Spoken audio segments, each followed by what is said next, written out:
नमस्कार मित्रांनो, मी सचिन शिंदे आपल्या समोर आज पोलीस भरती सराव प्रश्नसंच घेऊन येत आहे।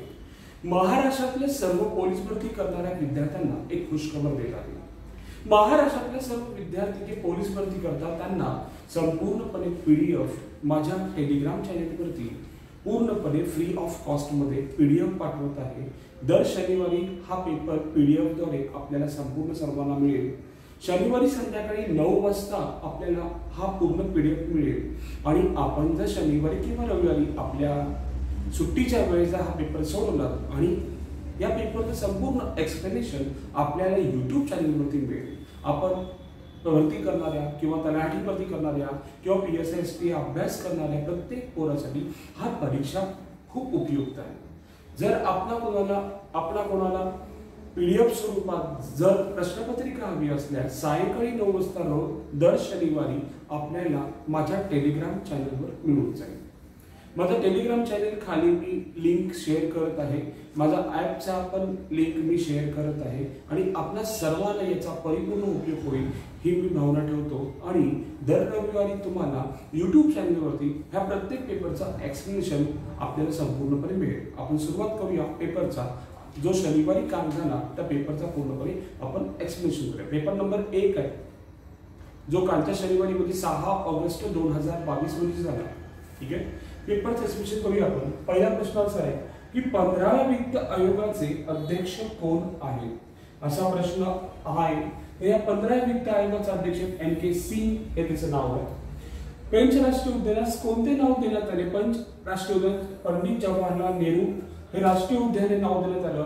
भारत आणि मध्य प्रदेश या दोन राज्यांदरम्यान हे पेंच राष्ट्रीय उद्यान आहे आणि हे 25वे राष्ट्रीय उद्यान घोषित करण्यात आलेले आहे। उपराष्ट्रपती हे पदसिद्ध अध्यक्ष असतात। राज्यसभेचे पदसिद्ध अध्यक्ष असतात। भारतीय घटना कलम 64 नुसार पदसिद्ध अध्यक्ष भारतीय घटनेच्या कलम 64 नुसार की पदसिद्ध अध्यक्ष हे पद जो उपराष्ट्रपती होईल त्याला पदसिद्ध हे पद देण्यात आलेले आहे भारतीय घटना कलम 64 नुसार। पुढचा प्रश्न, भारतातील कोणत्या राज्य सरकारने राज्यातील विधान परिषद बरखास्त करण्याचा निर्णय घेतला? तर उत्तर आहे कर्नाटक असं म्हटलं जातं। पण बघायला गेले जम्मू आणि काश्मीर मधली विधान परिषद पूर्णपणे बरखास्त झालेली आहे। पुढचा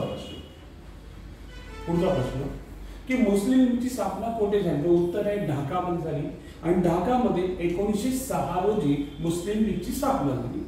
खालीलपैकी कोणता हरितगृह वायू नाहीये? कार्बन डायऑक्साइड आहे, क्लोरोफ्लोरोकार्बन आहे, हायड्रोजन मात्र नाही। हायड्रोजन असूच शकत नाही। ठीक आहे, आजकाल आपण बघतो टायर मध्ये हायड्रोजन सुद्धा भरलं जातं। पुढे नेक्स्ट प्रश्न, देशातील कायद्याची निर्मिती करणारी सर्वोच्च संस्था कोणती? तर सर्वोच्च संस्था आहे संसद, कारण की संसद कायदा करते। राज्य विधिमंडळाचा कायदा करायचा असेल सुद्धा राज्य विधिमंडळ करू शकतो, मात्र संसदेची मान्यता घ्यावी लागते। न्यायमंडळ फक्त बघतं की बाबा हे कायदा बरोबर आहे का नाही। ठीक आहे, LIC संस्था कोणत्या क्षेत्रात? उत्तर आहे विमा क्षेत्रात। LIC स्थापना झाली 1956 रोजी, माहित असावं आपल्याला। ठीक आहे, पुढील प्रश्न असा आहे, महाराष्ट्राची किनारपट्टी म्हणून ओळखली जाते। उत्तर आहे कोकण किनारा 100%। आणि कोकणामध्येच आपलं काही आहे, कोकणच्या भागामध्ये आपलं काय आहे, पूर्ण अरबी समुद्र आहे। मग आपल्याला काय म्हणतो महाराष्ट्रात म्हणतात कोकण किनारा। जमलिंग करतो मलबार का कोकण हा प्रश्नचिन्ह आहे, लक्षात ठेवा। तो उत्तर कोकण। खालीलपैकी द्राक्षाचा प्रकार कोणता? फ्लेम आहे। बौद्ध धर्माचा धर्मग्रंथ कोणता? त्रिपिटक आहे। विद्यापीठ कायदा कमिशनची शिफारस सादर करणारा रॅली कमिशन 1904 मध्ये हा विद्यापीठ कायदा ब्रिटिश सरकारने केला होता, माहित असावं आपल्याला। SRPF दिवस कोणता असतो? तो उत्तर आहे 6 मार्च। कोणता आहे? 6 मार्च। सेल्स विकास संबंधित कोणता? उद्योगधंदे हा संबंधित आहे। पुढचा प्रश्न 15वा, भारताचा नियंत्रण व महालेखा परीक्षकांची नियुक्ती कोणाकडे होते? तो उत्तर आहे राष्ट्रपतीकडून होते। कोणाकडे होते? राष्ट्रपतीकडून होते। चंपारण निर्माण शेतकऱ्यांचा लढा नीळ उठाव 1917 मध्ये केला, महात्मा गांधी यांनी केला, माहिती असावं आपल्याला। ठीक आहे, पुढे क्योटो करार कशाला म्हणतात? तर उत्तर आहे पर्यावरण। उत्तर काय येतं? पर्यावरण। लक्षात। राष्ट्रभाषा प्रचार समितीचे कोणत्या जिल्ह्यात आहे? तर उत्तर काय आहे? वर्धा जिल्ह्यात आहे। कोणत्या जिल्ह्यात? वर्धा। नाथसागर जलाशयाचे नाव काय? आता नाथसागर हा जायकवाडी प्रकल्पामध्ये येतो, लक्षात ठेवा। मात्र तर पाहायला गेला उजनी धरण भीमा, ठीक आहे, कोयनाला शिवसागर म्हणतात। माहित असावं. म्हणजे उत्तर काय याचं उत्तर आहे यापैकी नाही.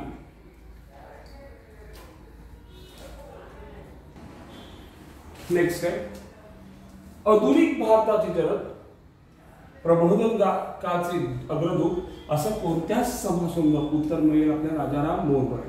का तर राजाराम मोहन राय यांनी भारतातली पहिल्यांदा 1828 मध्ये ब्राह्मो समाज स्थापन केला. ओके. आणि यांचं खूप काही मोठं कार्य आहे की सतीबंदी कायद्याचा सुद्धा विचार यांनी प्रथमतः मांडला. महात्मा फुले म्हटलं तर म्हणता येईल आपल्याला की महिलांसाठी शिक्षण देणारे महात्मा फुले हे व्यक्तिमत्व होतं. आणि न्यायमूर्ती रानडे म्हटलं तर यांनी खूप काही समाज सुधारकाचं काम केलं. आणि पहिले पदवीधर सुद्धा मुंबई विद्यापीठातील न्यायमूर्ती रानडे यांना म्हणतात. ठीक आहे. ग्रामगीता लिहिणारे राष्ट्रसंत तुकडोजी महाराज हे खरे नाव काय यांचे तो उत्तर आहे माणिक बंडोजी इंगळे. हे 1966 मध्ये हिंदू विश्व परिषदेचे अध्यक्ष होते. त्यांना तुकडोजी राष्ट्रसंत ही पदवी पण मिळाली. पुढचा प्रश्न 24 घटनेने कोणत्या आंदोलन संपुष्टात तो उत्तर आहे असहकार चळवळ. कारण की 24 म्हटलं तर 6 फेब्रुवारी 1922 रोजी ही घटना घडली. आणि ही घटना कुठे घडली तर उत्तर प्रदेशमध्ये 24 ठिकाण त्या ठिकाणी पोलीस स्टेशन जाळलं गेलं. आणि असहकार चळवळ जी महात्मा गांधींनी 1920 ला सुरू केली होती ती अहिंसा मार्गाने पण हिंसक व्हायला लागल्यामुळे महात्मा गांधींनी 44 प्रकरणापासून असहकार चळवळ बंद केली. पुढचा प्रश्न आहे वधू या शब्दाचे अनेकवचनी रूप आहे. वधू या शब्दाचं अनेकवचनी वधूच येतं. ओके. सामान्य सर्वनाम असलेले वाक्य कोणते? कोणीही यावे कोणीही जावे. दुसरं रबी चिन्ह हा तर विधान साधा सिंपल आहे. कोणी बक्षीस मिळवले हे फक्त प्रश्नचिन्ह आहे. कोणी कोण आहे तिकडे बघा या दोन पैकी आज चौथा आणि पहिला आपल्याला वाटतो पण कोण आहे तिकडे मला माहिती जे वाक्य असतं ते असामान्य निश्चित. पण कोणीही यावे कोणीही जावे हे वाक्य पूर्ण पण करतं. आणि अनिश्चित सामान्य सर्वनाम सुद्धा म्हणतात. कारण की सामान्य सर्वनामाला असामान्य किंवा अनिश्चित सर्वनाम सुद्धा म्हणतात. पुढचा प्रश्न नाचता येईना अंगण वाकडे याची समानार्थी म्हण शोधा. बघा आजकाल असाही प्रश्न पडतो भरतीला की नाचता येईना अंगण वाकडे याची समानार्थी म्हण काय. म्हणजे नाचता येईना अंगण वाकडे म्हणजे काय एखादी गोष्ट येत नाही पण ती करावी असं जे डोक्यात असतं त्याला समानार्थी म्हण आहे की कोल्ह्याला द्राक्ष आंबट. नेक्स्ट आहे होकारार्थी वाक्य करा. तू काही आता लहान नाहीस याचा होकारार्थी कराय लक्षात ठेवा. नाव नाही आला तर तो नकारार्थी वाक्य असतं. होकारार्थी करताना आहे वगैरे असतं तर वाक्याला पहिलं आहे तू केव्हा मोठा होणार हा क्वेश्चन म्हणजे काय हा तर येणार नाही. तू आता लहान उरला नाहीस आहे म्हणजे हा नकारार्थी हा पण नाही ना. आपल्याला होकारार्थी वाक्य करायचंय. तू आता मोठा झाला आहेस म्हणजे तू काही लहान नाहीस. वाक्याचा अर्थ न बदलता होकारार्थीचं नकारार्थी होकारार्थी करायचं. तू आता मोठा झाला याचा अर्थ काय झालाय तू आता लहान नाहीस म्हणजे काय तू मोठा आहेस. मग तू आता मोठा झाला आहेस म्हणजे वाक्य पाहायला गेलं तर हे होकारार्थी वाक्य आहे वाटतं. आणि इथे शेवटी काय एक्स्ट्रा सेंटेन्स असल्यामुळे हे वाक्य जर पाहायला गेलं उद्गाराचं चिन्ह आहे. कारण होकारार्थी नकारार्थी वाक्यामध्ये शेवटी पूर्णविराम असतो. हे महत्वाचं गोष्ट आपल्याला माहित पण असतं. पुढचा प्रश्न पुढील वाक्य शेवटी कोणते विराम चिन्ह वापरावे. किती भयानक वाडा आहे हा. ऍक्च्युली पाहायला गेले शेवटी क्वेश्चन मार्क आहे. ऑप्शन आहे की पूर्णविराम अर्धविराम उद्गारवाचक प्रश्नचिन्ह. आता किती भयानक वाडा आहे हा असं जर म्हटलं तर लक्षात ठेवा हा आपल्याला क्वेश्चन मार्क म्हणजे प्रश्न विचारलाय की शेवटी कोणता आपण काय वापरू चिन्ह वापरतो. उत्तर असणार याचं उद्गारवाचक चिन्ह. कारण का किती भयानक वाडा आहे हा असं जर पाहायला गेलं आपल्याला काय वाटतं की बाबा याला प्रश्न काय विचारलाय की उद्गार असं होतं ना की आपण एकदम अचानक भयानक म्हणतो त्यानुसार आपल्याला असं वाटतं की उत्तर उद्गारवाचकच आहे असं आपण दर्शवू शकतो. ठीक आहे. बघा पुढील प्रश्न आपल्याला पाहायचा आहे तो म्हणजे काय की अनेकवचनी शब्द कोणता. ठीक आहे. मळा तो मळा ती शाळा आपण म्हणतोच म्हणजे लिंगानुसार बदलू शकतो. आपण जर पाहायला गेलं तर पद गळा शाळा आणि मळा यातला अनेकवचनी शब्द कोणते खूप अवघड वापरायला. आता बघा हे मी ते शाळा म्हटलं तर थोडंफार चालतं म्हणजे शाळा हा शब्द काय अनेकवचनी आहे. वारंवार हे कोणते अवयव आहे. आता वारंवार म्हणजे काय घडी घडी घडणारी घटना.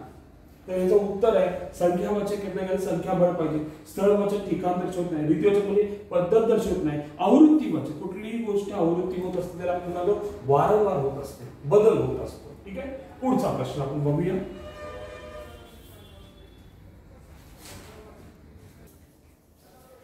बघा पुढील प्रश्न आहे की निजकवेत घेणे म्हणजे वाक्यप्रचार आहे. हा आपल्याला उच्चार करायचा, ह्याचा अर्थ काय? निजकवेत घेणे म्हणजे काय की स्वतःच्या मिठीत घेणे हे त्याचं उत्तर आहे. काय उत्तर? स्वतःच्या मिठीत घेणे म्हणजे काय हो? स्वतःच्या मिठीत घेणे म्हणजे काय? त्याचं उत्तर आहे सिंपल लॉजिक्स आहे. तर उत्तर आहे स्वतःच्या मिठीत घेणे. पुढचा प्रश्न आहे दिवसेंदिवस या शब्दाचा समास ओळखा. आता समास ओळखा म्हणजे काय की समासाचे एकूण 4 प्रकार आहेत. अव्ययभाव समास, तत्पुरुष समास, द्वंद्व समास आणि बहुव्रीही समास. तर याच्यामध्ये उत्तर काय की याचं उत्तर आहे दिवसेंदिवस हा शब्दाची काय होते? पुनरुक्ती होते. त्यावेळेस लक्षात ठेवा अव्ययभाव समास वापरला जातो. हर, दर, दिन, बे, गै शब्दाची काय होते? पुनरुक्ती होते. त्याला आम्ही काय किंवा एखादा प्रत्यय लागतो, उपसर्ग असतो, त्याला आम्ही काय म्हणतो? अव्ययभाव म्हणतो. पुढे आम्ही गच्चीवर गेलो आणि चंद्र पाहून लागलो या वाक्यातील कोणत्या प्रकारचे अवयव? ऑप्शन आहे विकल्प, समुच्चय, निमित्त व शब्दयोगी. आता 3 ऑप्शन जर बघितलं तर आपण सगळ्यात पहिले बघूया आणि हा अवयव लागलाय. आणि कुठे असतो? उभयनामी अवयवमध्ये असतो. उभयनामी कुठे असतो? प्रधानमध्ये असतो. प्रधानमध्ये कुठे असतो? समुच्चय कुठे उभयनामी अवयवात असतो. ठीक आहे, पुढील प्रश्न खालील दोन शब्दातील पोट शब्द ओळखा. वाद विहार हा संधी नावाची गोष्ट आहे. याची संधी करायची असेल तर सरळ सरळ आहे. याचं उत्तर आहे वाक विहार. का? गच क होतं आणि जर जोडल्यानंतर काय होतो? क ला आपण वी जोडतो. खरं जर पाहायला गेलं आपण जेव्हा टायपिंग करतो, टायपिंग करताना काही शब्द आपण जोडण्याचं काम करतो आणि जोडताना जेव्हा आपण इंग्लिश मध्ये टाईप करताना काही शब्द जोडतो किंवा मराठीतले काही टायपिंग करतो त्याला आम्ही संधी म्हणतो. संधी शिकणं खूप सुंदर आणि सोप्या पद्धतीचं आहे. पुढे कोणत्या संधीत जवळजवळ 2 स्वर एकत्र? जवळजवळ 2 स्वर एकत्र 100%. आता अ अधिक आ लागलं तर पूर्ण आ तयार होईल. एक सिंपल आहे. किंवा अ जर लागला तर ऐ किंवा ई अधिक ई लागला तर दीर्घ ई सुरू होतो. म्हणजे आम्ही काय म्हणतो? स्वराला जेव्हा स्वर लागतो तेव्हा तो तयार होतो स्वर. म्हणजे स्वरा 2 स्वर जेव्हा एकत्र येताना आम्ही काय म्हणणार मित्रांनो? स्वर संधी. इतर त्या द्वंद्व समासाचे उदाहरण नाही विचारलंय. आता इतर द्वंद्व कुठे येतो? समास टॉपिक मध्ये येतो. समासामध्ये कुठे होतो? तिसऱ्या प्रकारामध्ये द्वंद्व समासामध्ये. द्वंद्व समासामध्ये कुठे येतो? इतर वैकल्पिक आणि समा हे 3 प्रकारचे आहेत. इतर मध्ये काय लागतं? अन्य आणि व शब्द लागतो. याच्यामध्ये पाहायला गेलं भीम अर्जुन, भीम व अर्जुन, भीम आणि अर्जुन है ना. सीता सावित्री, सीता आणि सावित्री हे केले. स्त्री पुरुष, स्त्री आणि पुरुष. टिळा टोपी हा बसत नाही. उत्तर काय असणार? टिळा टोपी. ठीक आहे, पुढचा प्रश्न आपल्याला बघायचा. खालीलपैकी कोणते विधान योग्य आहे? योग्य आहे विचारले. बघा प्रश्न पहिला असतो प्राचार्य काळे चांगले तर्कशास्त्र शिकवत होते. चांगले तर्कशास्त्र प्राचार्य काळे शिकवत होते. प्राचार्य काळे तर्कशास्त्र चांगले शिकवत होते. तर्कशास्त्र चांगले प्राचार्य काळे शिकवत. मला वाटतं ऑप्शन नंबर 1 आहे की प्राचार्य काळे चांगले तर्कशास्त्र. का? नामाला काय लागतो? विशेषण लागतो आणि ह्या चांगल्यावरून काही बदल होत नाही म्हणून सिंपल लॉजिक्स आहे. ऑप्शन नंबर 1 बरोबर आहे. पुढील वाक्यातील क्रियापदाचा अर्थ ओळखा. आता क्रियापदाचा अर्थ ओळखायचा आहे. निमंत्रण आले तर मी येईन. शब्द खूप इम्पॉर्टंट तर लागले. जेव्हा जर आणि तरची अट असते तेव्हा लक्षात ठेवा संकेत अर्थी वाक्य लागतं. काय लागतं? संकेत अर्थी वाक्य लागतं. हे आपल्याला माहित असावं. पुढचा प्रश्न, पुढचा प्रकार. ठीक आहे, नेक्स्ट प्रकार. प्रश्न असा विचारलाय कामात तो कधीच पुढे नसायचा या वाक्याचे विधानार्थी वाक्य करा. बघा कामात तो कधीच पुढे नसायचा या वाक्याचे आपल्याला काही विधानार्थी. विधान सरळ सरळ साधा अर्थ. काम तो पुढे असायचा, कामात तो पुढे असायचा, तो काम करत असे, कामात तो मागे असायचा, कामात तो नेहमी मागे असायचा. बघा तो पुढे नसायचा याला अर्थ न बदलता आपल्याला बदल करायचा आहे. तो कामात तो नेहमी मागे असायचा हे सर्वसाधारण वाक्य दिसतं. पुढे खालील वाक्यातील येथे जमलेले सर्व लोक या शब्दाचे वाक्य पृथक्करणातील स्थान ओळखा. ठीक आहे, आता वाक्य पृथक्करणातील स्थान म्हणजे काय? वाक्य पृथक्करण म्हणजे काय? जिथे उद्देश, उद्देश विस्तार, कर्म, कर्म विस्तार, विधेय, विधेय विस्तार, विधान पूरक. बघा सगळ्यात अगोदर आपल्याला 4 आहे. उद्देश आणि उद्देश विस्तार, विधेय आणि कर्म. कर्म म्हणजे कर्म. मी विधेयाला क्रियापद सुद्धा म्हणतो. ठीक आहे, मी बोलू शकतो. ओके, मग उद्देशाला मी कर्ता म्हणतो. आणि उद्देश विस्ताराला काय म्हणतो, या कर्त्याबद्दल अधिक माहिती सांगतो. तर मी सरळचं उत्तर काढतो. मला पाहिजे येथे जमलेले सर्व लोक. वाक्य कसं आहे, या कृत्याबद्दल आम्ही येथे सर्व लोक जम आपले मनपूर्वक अभिनंदन करतो. या वाक्यात सगळ्यात पहिला क्रियापद शोधा. या क्रियापदाला कर्त्यासारखा प्रश्न विचारा. जम करणारे कोण, बघा सर्व लोक, सर्व लोक. ऍक्च्युली हा आला कर्ता म्हणजे उद्देश म्हणतो, पण आपल्याला फक्त सर्व लोक नको, येथे जमलेले हे सुद्धा पूर्ण वाक्य हवंय. म्हणून हा उद्देश मध्ये न जाता त्याच्या उद्देशाबद्दल अधिक माहिती सांगणार आहे, उद्देश विस्तारला जातो. म्हणून ऑप्शन नंबर 1 याचं उत्तर आहे. पुढील प्रश्न, असा पक्षी लक्षी बहुविहग लक्षी न ओळखा अलंकार ओळखा. आता एक सिंपल लॉजिक आहे. असा लकशी इथं लकशी याचे दोन अर्थ प्रकट होतात, अनेक अर्थ प्रकट होतात. म्हणून याला आम्ही श्लेष अलंकार, कारण श्लेष मध्ये अनेक अर्थ प्रकट होतात, त्याला आम्ही श्लेषच म्हणतो. पुढे, कसाई हा शब्द कोणत्या भाषेतून आलाय मित्रांनो? शब्दसिद्धी हा टॉपिक आपल्याला पाठ करणं खूप गरजेचं आहे. तो पाठ केलं तर आपल्याला खूप काही जमतं. तो उत्तर आहे याचं अरबी. याचं उत्तर काय? अरबी भाषेतला आहे. कुठल्या भाषेतील आहे? अरबी भाषेतील आहे. नेक्स्ट, पुढील वाक्यातील क्रियापदाचा अर्थ ओळखा. निमंत्रण आले तर मी येईन हा आपल्याला संकेत दाखवतो, आणि जर तरची अर्धशतक उत्तर काय? संकेतातली वाक्य. पुढील वाक्य, नेक्स्ट क्वेश्चन, 25वा वर्ग किती? सर्वांना पाठ पाहिजे, कमीत कमी 30 वर्गापर्यंत पाठ पाहिजे, आणि 1 ते 20 घन तरी पाठ पाहिजे, तर आपल्याला फायदा होतो त्याचा. त्याचं उत्तर आहे 25चा वर्ग, किंवा नाही जमलं तर 25 गुणिले 25 करा, आपल्याला उत्तर जमतो. हे 5 येतं 25, लक्षात ठेवा, 2 मीटर. बेदुने 4 है ना, 5 25, 2 उरला हातचा. ऍक्च्युअली बेदुने 4, 4 + 2 करा, उत्तर काय येतं? 6. बेदू काय वर्ग? 625. पुढे, एक बकेट 15 सेकंदात भरते. एक बकेट जी आहे ती मला 15 सेकंदात भरते, तर 10 मिनिटांमध्ये ती किती भरेल? मित्र, सगळ्यात पहिलं सेकंदामध्ये कन्वर्ट झालं तर सेकंदामध्येच करावं, तर आपल्याला सोपं जातं. म्हणजे 10 गुणिले 60, बरोबर आहे. याने याला भागावं, 15 चोक 60, 10 गुणिले 40, उत्तर येतं 40 बकेट भरतील. Option number 3 is correct. पुढचा प्रश्न आहे 312, तर 27 गुणिले 92 ह्याचं उत्तर काय? तर 327 गुणिले 92 जर केलं तर 2×14, लास्ट नंबर 4 येतो. चला, 4×4 4 आहे, आपल्याला पूर्ण उत्तर काढावं लागेल. 2×14, 2×4 आणि 1 5, 2×3 6, 9×7 63, 3 हातचा उरला 1 6, 9×2 18 आणि 6 24, 2 उरले, 9×3 27, 28 29, गुणाकारला 4 5 3 8, 6 4 10 10 3, 3008 जर पाहायला गेले तर उत्तर कुठे? ऑप्शन नंबर 1 आहे. आपलं उत्तर काय? Option number 1.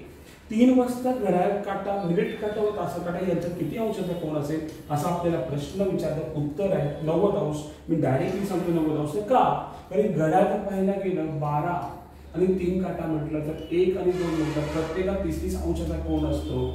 त्या नियमात जर पाहायला गेला तास काटा वरती असणार, मिनिट काटा 3च्या समोर असणार, तर अंश होता 90 अंशाचा कोण तो. एक तरी प्रश्न भरतीला वगैरे असतो मित्रांनो, छानपैकी अभ्यास करा. घड्याळावरचा प्रश्न. पुढचा प्रश्न आहे, ताशी 60 किलोमीटर वेगाने जाणारी एक रेल्वे, एक आगगाडी 360 मीटरचा लांबीचा बोगदा 30 सेकंदात ओलांडते, तर तिची लांबी म्हणजे रेल्वेची लांबी किती असा आपल्याला प्रश्न विचारला. बघा, एक रेल्वे सिंपल आपण एक डायग्राम काढूया छोटीशी साधीशी. ही आपली रेल्वे आहे, एक बोगदा आहे. ओके, बोगद्याची लांबी 360 मीटरचा आपला बोगदा आहे.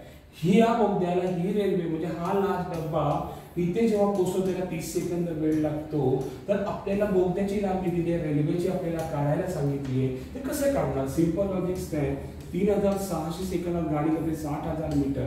किलोमीटरला मीटरमध्ये कन्वर्जन करून घ्या, कारण की आपल्याला सेकंद आणि मीटरमध्ये असल्यामुळे ताशी वेगाला मीटरमध्ये कन्वर्जन करून घ्या. 3600 किती? 60,000. तर आपल्याला काढायचे 30 सेकंदात गाडी किती जाते?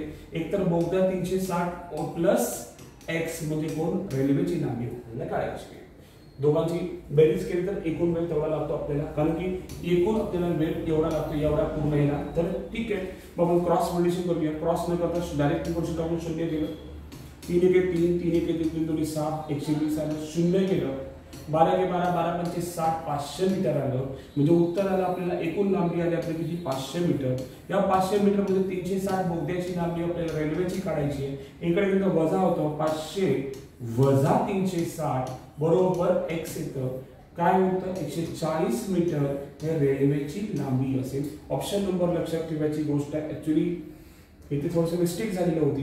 ठीक आहे, ऑप्शन नंबर आपण 140 हे उत्तर घेऊ. आपलं उत्तर किती आहे 140 मीटर. चल पुढचा प्रश्न. आपला प्रश्न आहे 52वा. आर्मी हा शब्द RYMA अस्तित्वात तर नेव्ही हा शब्द कसा लिहा. तर सगळ्यात पहिला आर्मी नंबर घ्या 1 2 3 4 है ना. तर आर्मी कुठे लिहिला बघा. 1 नंबरला हा गेलाय है ना. 3 नंबरलाच राहिलाय. Y हा 4 नंबर इथे लिहून घ्या आणि 2 नंबर आहे. मग 2 4 3 1 ची जोडी लागेल आपल्याला. मग आपण इथे नंबर 1 2 3 4. मग आपल्याला 2 4 3 1 बनवायचं आहे. तर 2 4 मध्ये 2 मध्ये कोण येणार A येणार. 4 मध्ये Y येणार. 3 V येणार. N A Y V N कुठे शोधा. ऑप्शन नंबर 4 आपलं उत्तर काय 4 नंबर क्वेश्चन. चला पुढे एक प्रश्न असा आहे की काही शेतात गायी आणि काही गुराखी आहेत. गायी आणि गुराखी यांच्या पायाची एकूण संख्या 98 आहे व डोक्याची संख्या 26 आहे. तर त्या ठिकाणी गाय आणि गुराखी किती. सगळ्यात पहिला ऑप्शन शोधायचं. दोघांना डोके एक असतात. गाय म्हणजे कोण आपली गाय. ठीक आहे, जी आपण तिला देव मानतो. आपण तिला म्हणतो की बाबा तिच्या पोटात अनेक देव आहेत. गाय आणि गुराखी म्हणजे कोण जो पाळणारा तिला. ठीक आहे, जो सांभाळणारा. प्रत्येकाला डोकं एकच असतं. डोकं एकच संख्या असते. म्हणून किती आहे बाबा डोक्यांची संख्या किती 26 आहे. तर लक्षात ठेवा 26 मध्ये असा आकडा शोधा की दोघांचे बेरीज 26 आहे. ठीक आहे, पण डोकं एक असलं प्रत्येकाचं डोकं एक असणार आहे. बघा ऑप्शन नंबर 4 तरी येणारच नाही का. दोघांबद्दल म्हटलं गाय आणि गुराखी 27 आणि 28 डोकं किती 26 उत्तर येणार नाही. पण राहिलं काय 23 आणि 3 26 26 आणि 7 26 आणि 24 आणि 2 26 हे तिन्ही ऑप्शन आपल्याला येतात. पण सगळ्यात पहिलं काय की गायांना पाय किती असतात 4 असतात आणि गुराखीला किती असतात 2 असतात. हे पण माहिती असं आपल्याला गरजेचं आहे. मग आपण एक काम करू शकतो की दोघांच्या एकूण पायांची संख्या किती बाबांनो बेरीज किती 98. आपण ह्या लॉजिकनुसार उत्तर काढू शकतो. तर समजा आपण जर बघितलं गाय जर 24 पकडल्या तर 24 चोक 96 इथंच येतं. 24 चोक 96 24 गुणिले 4 केले 4 पाय असतात. 4 चोक 16 4 दुणे 9. मला वाटतं हे ऑप्शन तर येणारच नाही. कारण का गाय आणि गुराखी यांच्या पायसंख्या किती 98 आणि आपल्याला 98 बेरीज पाहिजे. जर बघूया आपण उत्तर येऊ शकतं का 24 चोक 96 आणि 2 गुराखी पकडले तर दोघांचे पाय किती होतात 2 गुणिले 2 किती येतात 4. दोघांची बेरीज केली तर 100 येते. हे आपल्या ऑप्शनला तर बसत नाही. उरले दोनच ऑप्शन 20 आणि 6 आणि काय 23 आणि 3. 20 आणि 6 म्हणजे 20 चोक मी काय करतो 80 करतो आणि 6 गुणिले 12 करतो. 12 आणि 80 92 होतं. हे पण उत्तर बसत नाही. ऑप्शन नंबर 3 100% करेक्ट असणार आहे. बघूया आपण 23 गुणिले 4 करा. 23 गुणिले 4 करा. 3 चोक 12 1 4 गुणिले 8 1 9 92 झालं. गुणिले 3 करा. 3 गुणिले 6 दोघांची बेरीज करा 8 पायांची संख्या 8 होते. म्हणजे ऑप्शन नंबर आपण कुठला बरोबर 3. 3 तर गेले. एक तर पहिलाच गेला. 2 उरले. दोन्ही ऑप्शन नंबर 1 येत नाही. उरलं काय 2 आणि 3. 2 तर बसतच नव्हता. Option number 3 is correct. 23 आणि 3 23 गायी असतील आणि 3 गुराखी असतील. हे आपलं उत्तर आहे. पुढचा प्रश्न. दोन संख्येचे गुणोत्तर 5 11 आहे. त्याचे फरक 90 आहे. तर लहान संख्या कोणती लक्षात ठेवा. आपला एक छोटा नियम काय होतो प्रमाण गुणिले गुणोत्तर बरोबर संख्या. या नियमन थोडा मी जातो. गुणोत्तर हा सारखा असतो प्रमाण वेगळा असतो. प्रमाण आपल्याकडे 5 आणि 11 आहे. यांची एकूण फरक किती आहे 90 आहे. तर फरक आपल्याला 90 मी इथे लिहून घेतो. फरक किती आहे 90. प्रमाण गुणोत्तर सारखा असतो माहित नाही पण x मानतो. दोघांतला फरक 6x येतो. या 6 आणि 90 ला भेटत x ची किंमत येते. x म्हणजे माझा गुणोत्तर असतो जो प्रत्येकाची संख्या समान असते. मग 6 आणि 90 ला आपल्याला 6 1 6 5 उरले बरोबर आहे. 6 1 6 सॉरी 3 उरले. 6 म्हणजे 30 15 आलं. म्हणजे गुणिले 15 आणि गुणिले 15 केलं तर 15 5 75 ही पहिली संख्या. 11 5 55 5 उरले. 11 गेले 5 16 लहान संख्या 75 ऑप्शन नंबर 1. मित्रांनो मोठी संख्या पण दिली आहे. आपल्याला लहान संख्या उत्तर काय 75. पुढचा प्रश्न 18वा की एका वस्तूला 2323 रुपये विकल्यास 8% तोटा होतो. किती रुपये विकावे म्हणजे 8% नफा होतो. Simple logic sir. 8% तोटा आहे. 8% तोटा एवढा विकल्यामुळे म्हणजे मी 92 ला किती घेतो 2323 घेतो. तर 8% नफा पडली म्हणजे 108 ला मी काय मानतो, एक्स मानतो.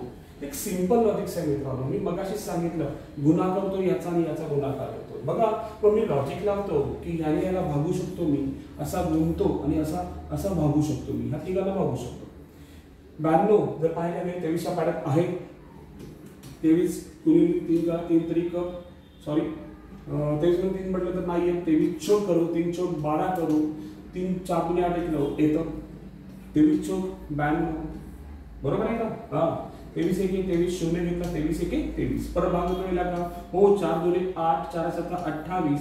27 गुणिले 107 करा, 101 गुणिले 27 केलं तर उत्तर येतं 27 27. डायरेक्टली कारण 101 आहे ना, ठीक आहे. किंवा असं करा 100 अधिक 1 केलं फोल्ड केली तर 2700 येतं आणि प्लस 27 करा, उत्तर येतं 2727. ऑप्शन आहे का? हो 2 नंबर ऑप्शन इज करेक्ट. पुढचा प्रश्न आपल्याला बघायचा 19वा. काय प्रश्न विचारलाय? सुंदर प्रश्न विचारलाय की 5 गुणिले 9 म्हणजे 54, 7 गुणिले 4 म्हणजे 28 आणि 9 गुणिले 8 म्हणजे काय? बघा खूप लोकांना जमलिंग होत आहे अशा प्रश्नामध्ये, कारण की थोडंसं चेंज करतात. तर 5 9 45 येते, जर उलट केलं तर काय तर 54 हे त्याचं उत्तर आहे. 7 चौक 28 केलं तर उलट केलं तर 82 येतं. 9 गुणिले 8 केलं 9 8 72 येतं. उलट केलं उत्तर काय आलं पाहिजे 27. ऑप्शन नंबर किती? 1 नंबर. बघा भूल चूक केली आहे की 72 पण दिलंय. ऍक्च्युअली 72 आपण उलट करता कधी विसरतो, सिली मिस्टेक करतो आणि हे आपलं उत्तर चुकतं. आपलं उत्तर काय 27. ओके चलो पुढचा प्रश्न की 15 17 16 8 आणि के यांची सरासरी 13 येत असेल तर के ची किंमत काढा. असा एक प्रश्न विचारला आपल्याला. बघा प्रश्न विचारलाय की 15 17 16 8 आणि के यांची सरासरी 13 येत असेल तर के ची किंमत काढा. तर कसं काढणार? आपला नियम आहे सरासरी गुणिले एकूण संख्या बरोबर एकूण संख्यांची बेरीज. या नियमाच्या तत्वावर जायचं. चला एकूण संख्या किती? 1 2 3 4 आणि के 5 5 संख्या आहेत, ठीक आहे. मला के ची किंमत काय सांगितली? त्या 5 संख्येची सरासरी 13 आहे. मी 13 घेतो गुणिले पहिली संख्या आपली 15 अधिक 17 अधिक 16 अधिक 8 अधिक के. का? पाचवी संख्या आपल्याला काढायची के मागं पण के. एकूण संख्या 5 झाली, ठीक आहे. तेही 5 65 म्हणजे काय? 5 संख्यांची बेरीज आली. इथं 4 संख्यांची आपली बेरीज येते. सिंपल आहे. 16 आहे 16 ने 32 16 48 आणि 48 8 56 अधिक x म्हटलं तर दोघांचा फरक काढला तर उत्तर येतं 9. 9 बरोबर x काढलं तर पाचवी संख्या काय आली आपली 9.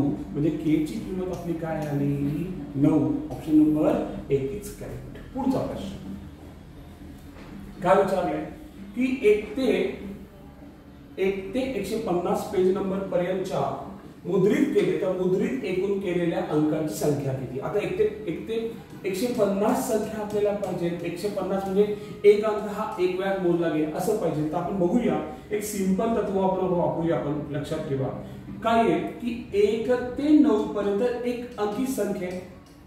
म्हणून त्याला आपण एक अंकी संख्या किती? 9 संख्या आहे. 9 गुणिले किती येतं? 9 येतं, ठीक आहे. नंतर 10 ते 99 पाहायला गेलं मित्र या 90 संख्या होतात. किती होतात? 90. दोन अंकी संख्या किती होतात? 90 होतात.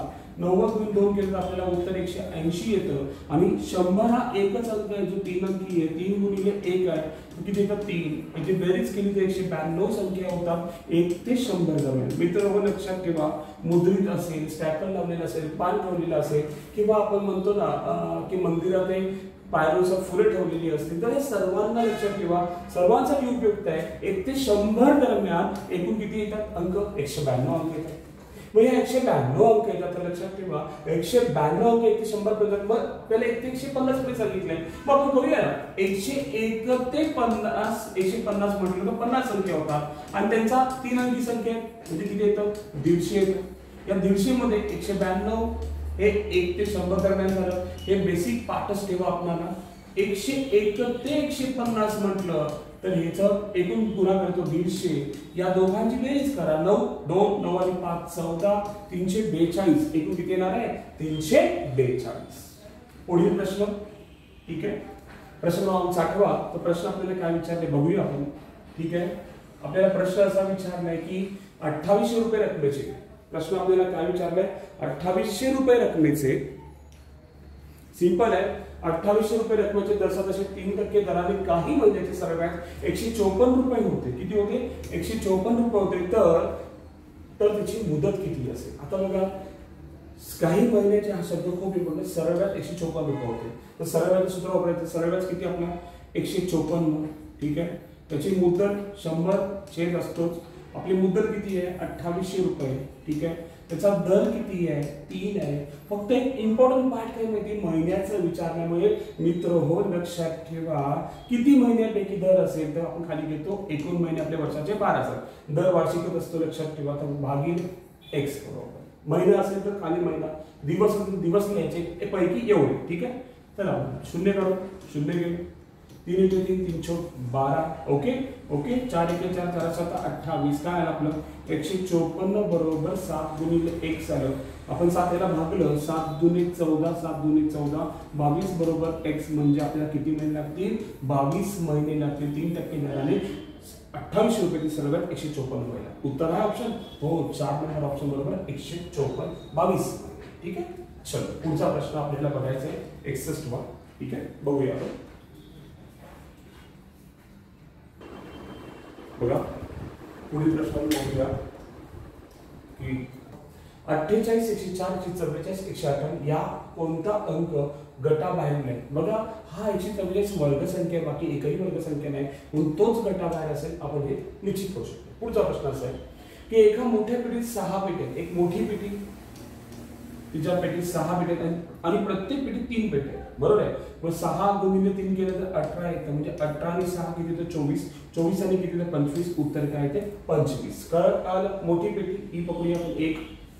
त्यात 6 पेटी, 6 पेट्या, प्रत्येकात 3 पेट्या आहेत. प्रत्येकात 3 पेट्या म्हणजे साहित्रिक 18 झाल्या पेट्या. 18 आणि 6 किती झाले? 24 आणि 1 झाले किती? 25. उत्तर काय आहे? 25. चला पुढचा प्रश्न. रितेश मितेश बघा आपण प्रश्न हे करूया प्रश्न.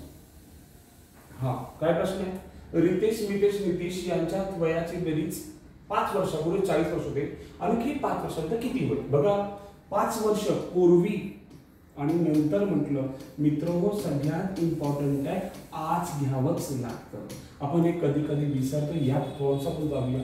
5 वर्षापूर्वी 5 लोकांची बेरीज किती होती? 40 होती. आता प्रत्येकाचं 5-5 वर्ष आज वाढलेलं असणार, म्हणून प्रत्येकाचं 5 वाढलं म्हणजे जर आपण 5 × 5 5 वर्षापूर्वी आहे ना, 5 वर्षानंतर पाहिजे. ठीक आहे. गुणिले 5 केलं तर 25 येतं. आज त्यांची बेरीज येते 65 वर्ष. आणखी 5 वर्षांत किती? प्रत्येकाचा 5-5 वर्ष वाढणार म्हणून परत 25 करूया तर बेरीज येते 65 आणि 70 70 आणि 20 80 वर्ष. ऑप्शन नंबर बेटा ओके काय? 40. 5 वर्षापूर्वी 40 म्हणजे 40 गुणिले 5 5 5 25 प्लस 5 केले किती लोक आहेत? 1 मिनिट. 3 लोक आहेत.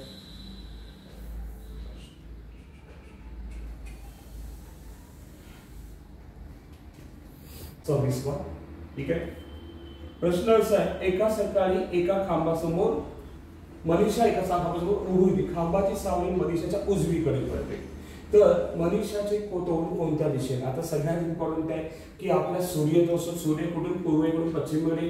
पूर्वेला उगवतो मान्य आणि पश्चिमेला मावळतो. ठीक आहे. आता पूर्वेला उगवतो मावळतो. आता पूर्व दिशा समजा मी ही धरली एक उदाहरणार्थ. ठीक आहे. पूर्व दिशा समजा मी ही धरली. ओके. तर मला सांगा पूर्व आहे आणि पश्चिम आहे ना, हे उत्तर आहे आणि ही दक्षिण आहे. सूर्य उगवतो इकडे, सावली 100% इथेच पडणार. म्हणजे मनीषाची उजवी बाजू कुठली असणार? हीच असणार.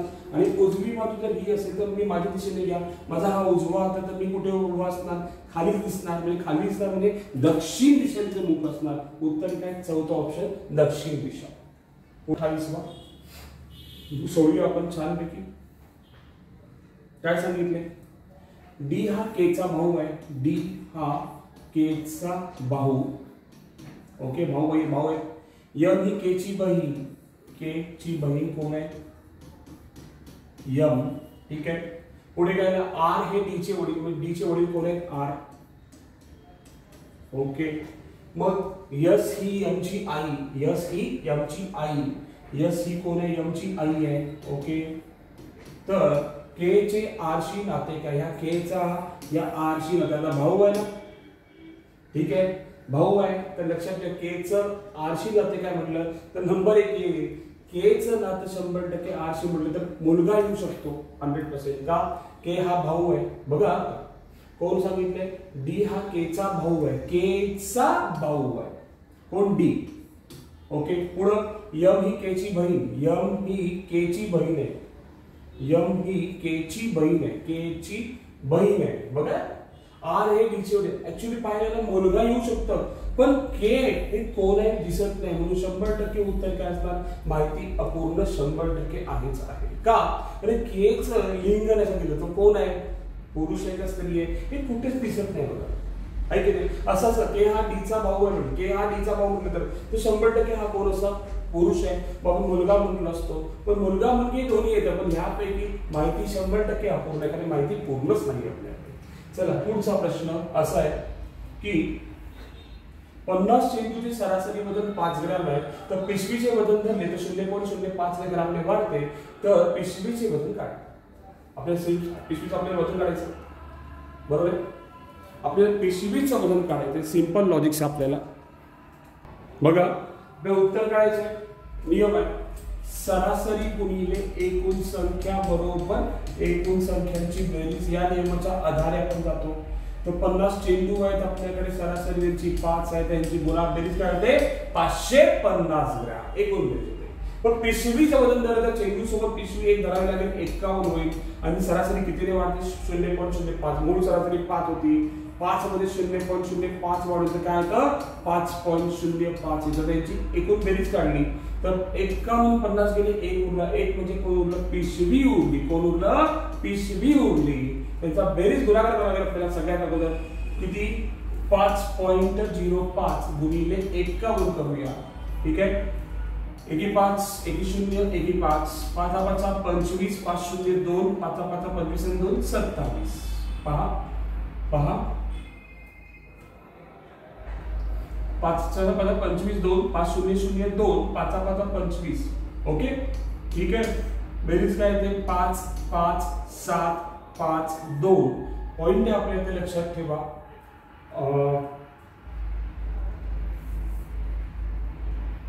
बघा 51 गुणिले 5.0 पर्यंत घरात गुणाकार करायचे. 5.05 गुणिले किती? 51. 505 गुणिले 5 5 25 5 0 0 2 5 5 25 बेरीज 5 5 2 7 5 2 म्हणजे 257 पॉइंट आपल्या इथे 250 करावं. ठीक आहे. 257 पॉइंट 55 येतो. दोघांना फरक काढला तर 7.55 ग्राम पिशवीचं वजन असेल. ऑप्शन नंबर काय असणार? 1.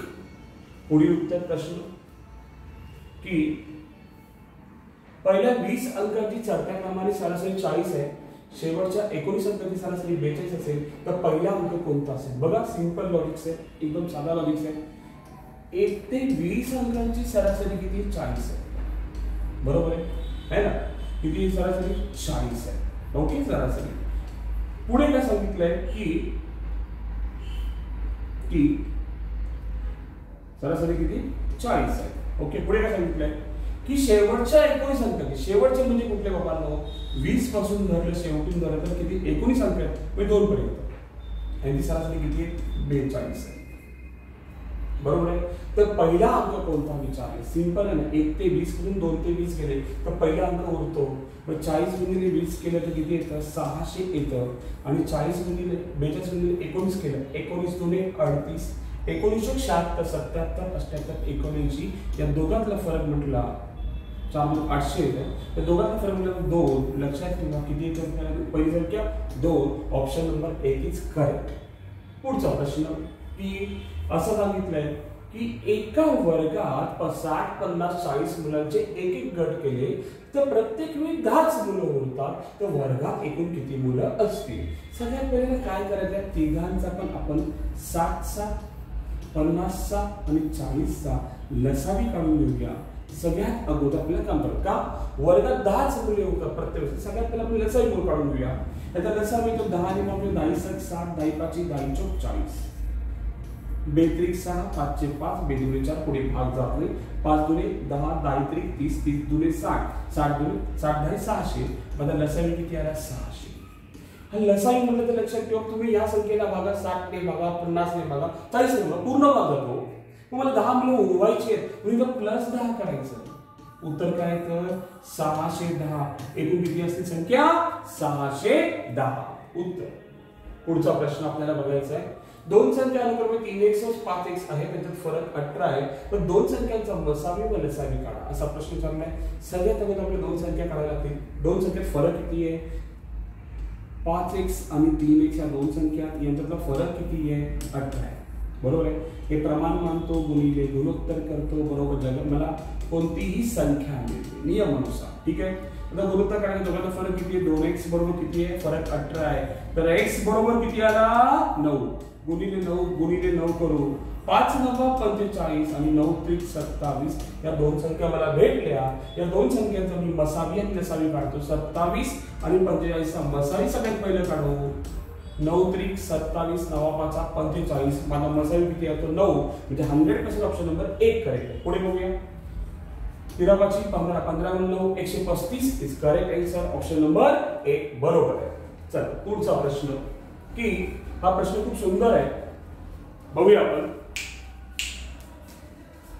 मग पुढचा प्रश्न आपल्याला बघायचा आहे. एका निवडणुकीत दोन उमेदवारांपैकी एका उमेदवाराला 30% मतं मिळाली व तो 15,000 ने पराभूत झाला. चला आपण एक काम करूया. विजयी उमेदवाराला आणि पराजय उमेदवार. ठीक आहे. पराजय उमेदवार 30% मतं मिळाली आहे ना, आणि मग विजयी उमेदवाराला किती मिळाली? 30% मतदान मिळाल्या पाहिजे. 70 करूया का? हो 70 करू शकतो. दोघांचा फरक किती आहे? 40%. समजून घ्या आपल्याला. मग पराजय उमेदवार 15,000 मताने पराभूत झाला आणि मग 100% विजय उमेदवार काय असणार आहे? 15,000 मताने विजयी झाला असणार. दोघांचा फरक किती आहे? 15,000. आणि दोघांची टक्केवारी किती आहे? 40%. मला काय करायचं आहे? तर विजयी उमेदवाराला किती मते मिळाली? सगळ्यात अगोदर मला काढावं लागेल एकूण मतदार. का? 100% आपण x मानतो, तर 40% आपण काय मानतो? 15,000. मगाशी सांगितल्यासारखं आपण असं भागू शकतो. 2 दुने 4, 2 पंचे 10 है ना. इथं 2 साती 14, 1 उरला, 2 पंचे 10, 2 शून्य. या दोघांचा गुणाकार करू. 5 0 0, 5 0 0, 5 5 25, 5 35, 37,500 एकूण उत्तर झाले. मला काढायचं काय? विजय उमेदवार. तुम्हाला एक सिंपल आहे. 37,500 म्हणजे काय झालं? 100% झाले. पण 37,500 गुणिले विजय उमेदवार 70% मतदान मिळाले.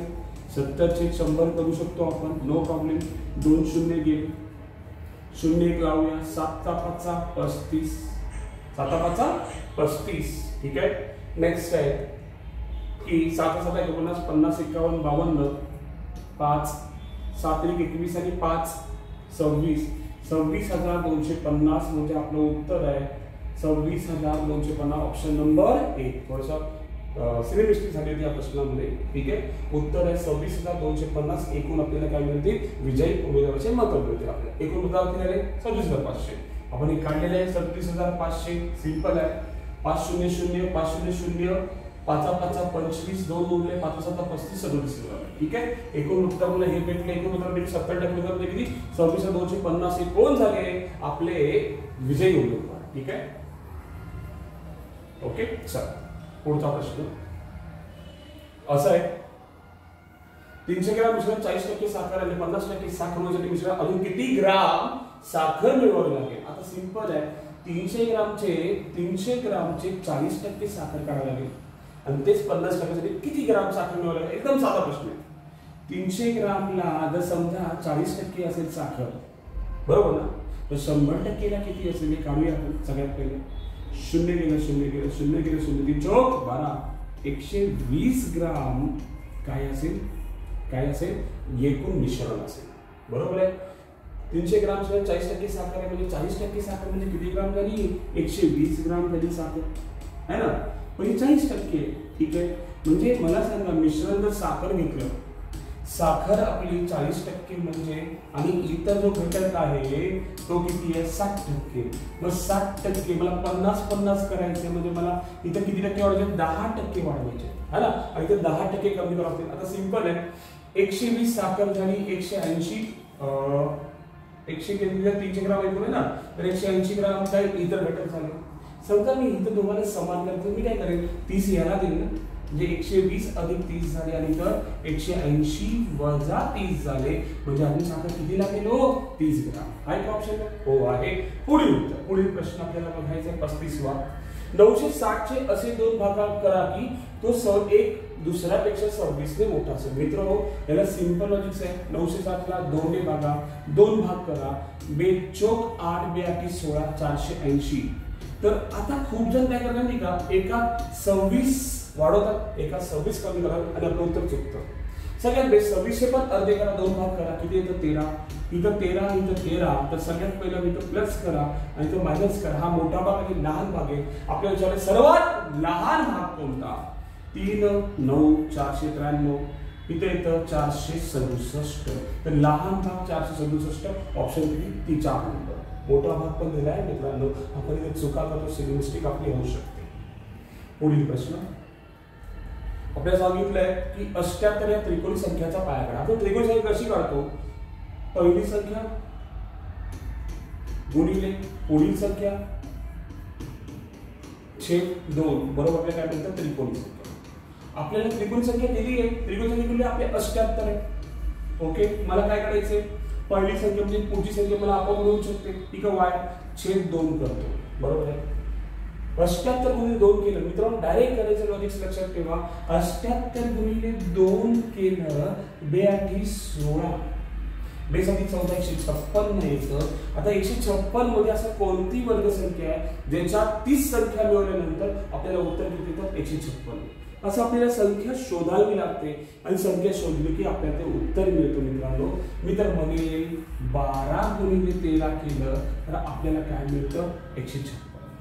बघूया आपण बघा 12 36 6 बरोबर 12 के 12 15 156 मिळालं म्हणजे आपली त्रिकोण संख्या कोणती 12. उत्तर किती 12. Simple logics.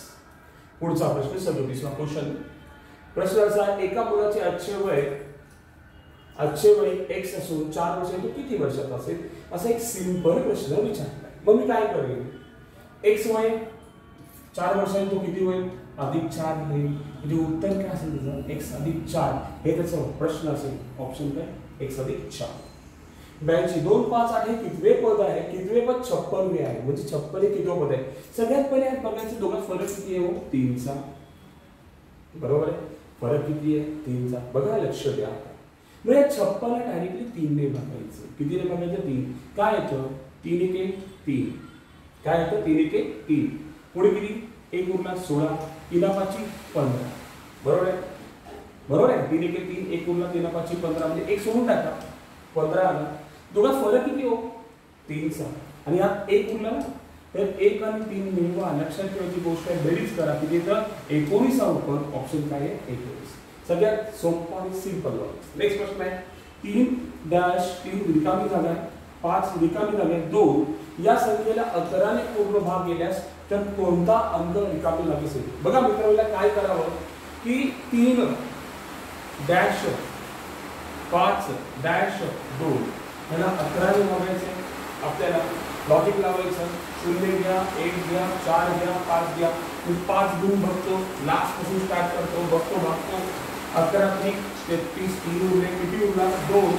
11 2 22 3 उरलं 11 3 33 3 उरलं है ना म्हणजे 2 उरलं. 11 2 22 पूर्ण भाग केला म्हणजे आपला ऑप्शन किती 5 नंबर आपलं ऑप्शन नंबर 4. पुढील प्रश्न आपल्याला बघायचा आहे की 3 कोणांच्या बाह्य कोणांच्या मापाचे गुण. बघा बाह्य कोण म्हणजे काय हो 3 कोण जर आपण घेतले त्या 3 कोण छेदणारा कोण वर्तुळ आहे म्हणजे वर्तुळ आपल्याला छेदतो. याचा अर्थ काय की 3 कोणांच्या बाह्य मापाचे कोण घेतलं तर 360 अंश कोण होते. तर आपल्याला तिन्ही कोण काढायचे.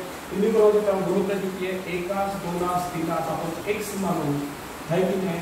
एकूण किती आहे 360 अंश यांची बेरीज येते. त्याला बेरीज करू मग आपल्याला काय मिळतं तिन्ही 3 2 5 6x येतं 6x बरोबर 360 येतं. साई साई 36 60 आलं गुणिले 60 केलं 60 केलं 60 केलं 60 अंश पहिलं, दुसरं 120 अंश आणि तिसरं 180 अंश। बघा आहे का ऑप्शनला कुठेच नाही, तर उत्तर नंबर किती 4 यापैकी नाही। पुढचा प्रश्न आपल्याला बघायचा आहे, दोन वर्तुळाचे त्रिज्येचे प्रमाण 2:7 आहे, तर त्यांच्या वर्तुळाचे परिघाचे प्रमाण काढा। आपल्याला प्रश्न विचारलाय परिघाचे प्रमाण काढा। चला दोन वर्तुळ काढून घेतो मी तर, ही आपली त्रिज्या दोन वर्तुळांची, याचं प्रमाण 2 आहे, तर 7 आहे, तर परिघाचं सूत्र काय, वर्तुळाच्या परिघाचे सूत्र आहे 2πr है ना। ते दाखवूया आपल्याला काय हवं आहे, वर्तुळाच्या परिघाचं प्रमाण कळेल। मग पहिला वर्तुळाचा परिघ बरोबर 2 गुणिले पाय म्हणजे 22/7 प्रमाण आपल्याला जोड्या पण 2 मान। दुसरं वर्तुळाचं परिघ आपल्याला काय करायचं आहे, प्रमाण करायचं आहे बरोबर 2 गुणिले 22 गुणिले 7 गुणिले 7, ठीक आहे। 2 गेलं आपण प्रमाण काढून भागतोय, 22/22 गेलं उरलं कोण 2/7। आपलं उत्तर काय 2/7, ऑप्शन नंबर 3 बरोबर। पुढचा प्रश्न आपल्याला बघायचा आहे, मानवामध्ये गुणोत्तर जोड्या किती असतात 46, आपलं उत्तर 46 आहे। कोणत्या भागात अन्नाचा साठा होतो, लक्षात घ्यायची गोष्ट आहे, भागात म्हणजे तर अधिमूळमध्ये साठा होतो। गटात न बसणाऱ्या पद शब्द ओळखा, मंगळ बुध शनी हे काय ग्रह आहेत, रवी हा ग्रह नाही। गाडी करताना कोणत्या आरसा वापरतात, आपलं उत्तर आहे अंतर्वक्र आरसा वापरतात, ठीक आहे। भारतातील एकमेव जिवंत ज्वालामुखी कुठे आहे, तर आपण म्हणतो अंदमान मध्ये। कुठे आहे, अंदमान मध्ये, लक्षात ठेवा। कोणत्या देवभूमी म्हणतात, सर्वांना माहिती जिथं आपल्या इथे शंकराचं मोठं स्थान आहे, देवाचं मोठं स्थान आहे, आपण ते म्हणतो उत्तराखंड, त्यानंतर देवभूमी म्हणतात, ठीक आहे। भारताच्या कोणत्या देशाला बंगालचा उपसागर आहे, तर बंगालचा उपसागर दिशा म्हणजे तर लक्षात ठेवायची गोष्ट भारत असा आहे, इथं बंगालचा उपसागर आहे, तर बंगालचा उपसागर म्हणजे तर काय आहे, वानर इकडे आला नाही, आहे की नाही। तर आता वादळ इकडे आला नाही म्हटलं तर संपूर्णपणे बंगालचा उपसागर म्हटला तर जास्त भाग आपल्याला ईशान्येला दिसतो, ठीक आहे। भारतात नियोजन किती वर्षांनी जनगणना होते, उत्तर आहे 10 वर्षांनी जनगणना होते। आणि लास्ट प्रश्न आजचा 100वा आपल्याला प्रश्न विचारलाय, एकूण त्रिकोण किती, आपण घेऊया 1 2 3 नंबर देऊया, बेरीज करा 3 + 2 + 1 बेरीज 6, सिंपल लॉजिक आहे, उत्तर किती 6। मित्रांनो आज माझा हा पहिला पेपर आहे जो मी ट्राय केलाय की आपण उत्तर सोडवावं, संपूर्णपणे उत्तर पाहावे आणि उत्तरांचं स्पष्टीकरण द्यावं।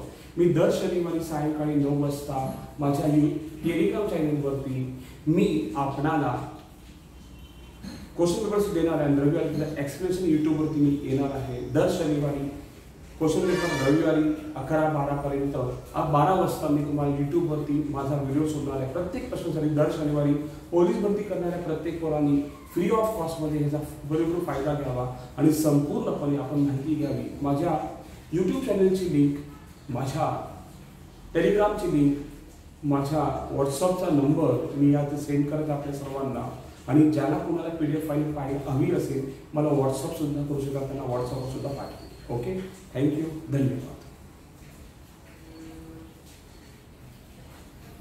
पुढील प्रश्न आपल्याला बघायचा आहे की महाराष्ट्राच्या उत्तर सीमेवर कोणते डोंगर स्थित आहे।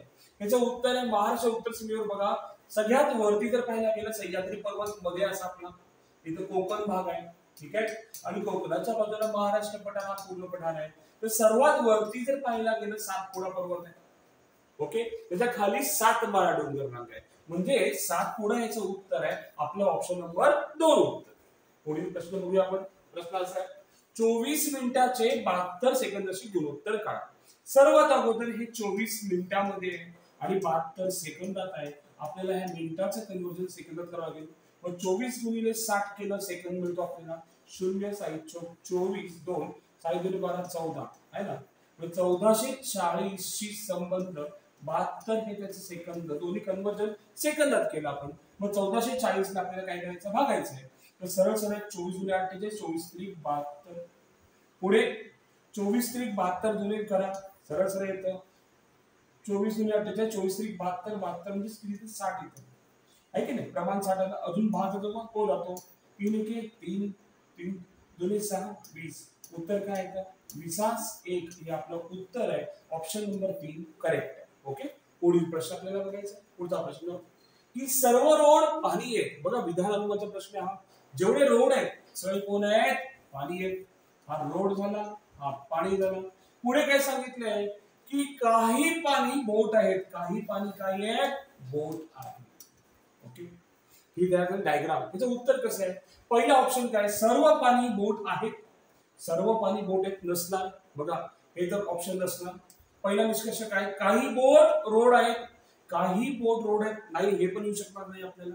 दुसरं पण नाही ना, एकही रोड बोट नाही, हे करेक्ट आहे. म्हणून ऑप्शन नंबर 3, निष्कर्ष नंबर 3 बरोबर आहे. म्हणून ऑप्शन नंबर लक्षात ठेवायची गोष्ट आहे 2 हा अयोग्य उत्तर आहे. ओके, पुढचा प्रश्न.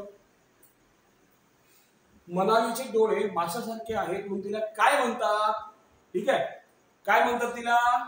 तिला लक्षात ठेवायची का मृगनयना म्हणत नाही तर मीनाक्षी म्हणतात. काय म्हणतात? मीनाक्षी म्हणतात. याचं उत्तर आहे मीनाक्षी. चला पुढचा प्रश्न. घड्याळ दुरुस्त रत्नांची पारख करण्यासाठी कोणता सूक्ष्मदर्शक वापरतात? विचारण्याचं उत्तर काय, साधा आहे. पहिला ऑप्शन बरोबर, पहिला एक निष्कर्ष बरोबर आहे. दुसरा सजीवांच्या पेशी जीवाणूंचा अभ्यास संयुक्त सूक्ष्मदर्शक वापरतात, हे सुद्धा बरोबर आहे. ऑप्शन नंबर 3 दोन्ही ऑप्शनचं उत्तर बरोबर. निकट दूषितामध्ये जवळचं, जवळसाठी अंतर्वक्रबिंब वापरतात, दूरसाठी बहिर्वक्रबिंब वापरतात, दूर दूषितासाठी. हे दोन्ही करेक्ट आहे. म्हणून ऑप्शन नंबर 3 हे करेक्ट आहे. ओके, ठीक आहे. बघा पुढचा प्रश्न. आम्ल पदार्थाची चव कशी असते? आता आम्ल पदार्थ चव कशी असते सर्वांना माहिती. काय उत्तर असणार आहे? आंबट असते. गोड नसते, खारट नसते. तर उत्तर काय? आंबट असते. भारतात कोणता दिवस ग्राहक दिन पाळतो? तो उत्तर आहे 24 डिसेंबर. उत्तर काय? 24 डिसेंबर. पुढे अंदमान निकोबार बेटाचे राजधानी शहराचे नाव काय? सगळ्यांना माहिती असेल पोर्ट ब्लेअर. काय नाव आहे? पोर्ट ब्लेअर. ओके, ठीक आहे.